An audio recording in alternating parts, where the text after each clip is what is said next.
Good morning friends. இன்றைக்கி நம்ம sugar பேஷண்ட்ஸுக்கு என்ன கொடுக்கலாம் அப்படிங்கிற டயட் ஃபுட்டு தான் இன்றைக்கி பார்க்க போகிறோம். பாருங்கள், முட்டை எடுத்திருக்கேன்.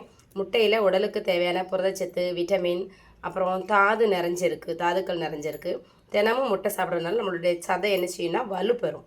கண் பார்வையில் நல்லா ஷார்ப்பாக இருக்கும். நோய் எதிர்ப்பு சக்தி அதிகமாக இருக்குது. அதனால் முட்டை டெய்லி ஒன்று எடுத்துக்கோங்க. எல்லாருமே எடுத்துக்கலாம். சுகர் பேஷண்ட்ஸு இது பெஸ்ட்டுன்னு சொல்லுவார். முட்டையை எடுத்து 2ஆக கட் பண்ணி பெப்பர் போட்டு வச்சுருக்கேன். இது வந்து முட்டை சாப்பிட்றதுனால அவங்களுக்கு கண் பார்வை, சுகர் பேஷண்ட்ஸ்க்கு டக்குன்னு அந்த கண் பார்வையானது குறைய ஆரம்பிச்சிடும். அதனால் நம்ம சுகர் கண்ட்ரோலே வச்சுக்கிடணும். அதே மாதிரி சத்துக்களும் கிடைக்கணுங்கிறதுக்காக முட்டையை பெப்பர் போட்டு எடுத்து வச்சுருக்கிறேன். நெக்ஸ்ட்டு கொஞ்சமாக சுண்டல்லே அதே மாதிரி புரதச்சத்து, நார்ச்சத்து, இரும்புச்சத்து எல்லாமே இருக்குது. அதே மாதிரி நம்மளுடைய எடையை, அதாவது வெயிட் லாஸ் ஆகாமல் அப்படியே இருக்கிற மாதிரி கரெக்டாக வச்சுக்கணும். நெக்ஸ்ட்டு இது வந்து நம்மளுடைய உடலுக்கு தேவையான எல்லா ஊட்டச்சத்துமே கிடைக்கிறதுனால இதை என்ன செய்கிறோம், சுண்டலை இன்றைக்கி கொஞ்சம் எடுத்துருக்கோம். சர்க்கரையோட அளவை கட்டுப்பாட்டுக்குள்ளே வச்சுருக்கோம். ஸோ என்ன செய்யணும், சுண்டலும் சேர்த்துக்கோங்க. நெக்ஸ்ட்டு பாவக்காய் பொரியல் எடுத்துருக்கோம். பாவக்காய் பொரியல் என்னடா இந்த முட்டை இதோட பாவக்காய் பொரியல் மட்டும் சாப்பிட்றோம். சுகர் பேஷண்ட்ஸ் வந்து சாதம், தோசை, இட்லி அப்படி சாப்பிட்ற விட பொரியல், சுண்டல், முட்டை இந்த மாதிரி சாப்பிட்டாங்கன்னா அவங்க ஹெல்த்துக்கு ரொம்ப நல்லது. சுகர் கண்ட்ரோல்லே இருக்கும்.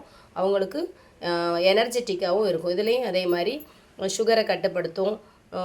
அந்த பாவைக்காய் வந்து கசப்பு தன்மை வந்து விட்டமின், தாதுக்கள் எல்லாம் நிறைஞ்சிருக்கிறதுனால ஒரு நல்ல ஒரு காய்கறி. இது நம்ம உடம்புக்கு நீரிழிவு சுகர் பேஷண்ட்ஸ் வந்து எடுத்துக்கிறது பெஸ்ட்டு.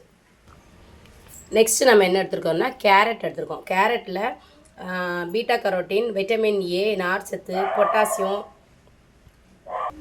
இதெல்லாம் நிறைஞ்சிருக்கு. ஆனால் சுகர் பேஷண்ட்ஸு மண்ணுக்கடியில் விளையிற காய்கறியெல்லாம் சாப்பிடக்கூடாதுன்னு சொல்லுவாங்க. ஆனால் கேரட் சாப்பிடலாம். கண் பார்வைக்கு ரொம்ப நல்லது. இதயத்தை ஆரோக்கியமாக வச்சுக்கணும். சீக்கிரமே செரிமானம் ஆயிரும். அதனால் சுகர் பேஷண்ட்ஸ் இருந்தீங்கன்னா இதை கேரட் சாப்பிடுங்க, தப்பு கிடையாது. நெக்ஸ்ட் என்ன எடுத்துக்கோம்னா வெள்ளரிக்காய் எடுத்துருக்குறோம். வெள்ளரிக்காயில் நீர்ச்சத்து அதிகமாக இருக்கிறதுனால வெள்ளரிக்காயும் நாம் எடுத்துக்கிறோம். இன்றைக்கி மார்னிங் டிஃபனுக்கு இது தான் எடுத்துருக்கோம். வெள்ளரிக்காயும் சேர்த்து எடுத்துருக்கோம். இதில் நிறைய நீர் சத்து இருக்கிறதுனால உடம்புக்கு தேவையான நீர் சத்து வரும். இது எல்லாருமே சாப்பிட்லாம், ரொம்ப நல்லது. நெக்ஸ்ட்டு என்ன எடுத்துக்கோன்னா சீனரிக்காய் பொரியல். சீனரிக்காய் வந்து உடம்புக்கு சர்க்கரை நோய் இருக்கிறவங்களுக்கு ரொம்ப ரொம்ப நல்லது. இது வந்து நம்மளுடைய எலும்புகளை பலப்படுத்தும்.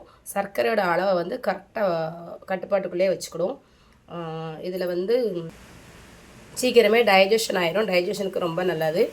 இதயம் ஆரோக்கியமாக இருக்கும். எலும்புகளுக்கு நல்லது. வெயிட் லாஸ் ஆகாமல் கரெக்டான அளவில் வச்சுருக்கோம். ஸோ இந்த ஃபுட்டை சாப்பிட்டுக்கிறது ரொம்ப ரொம்ப.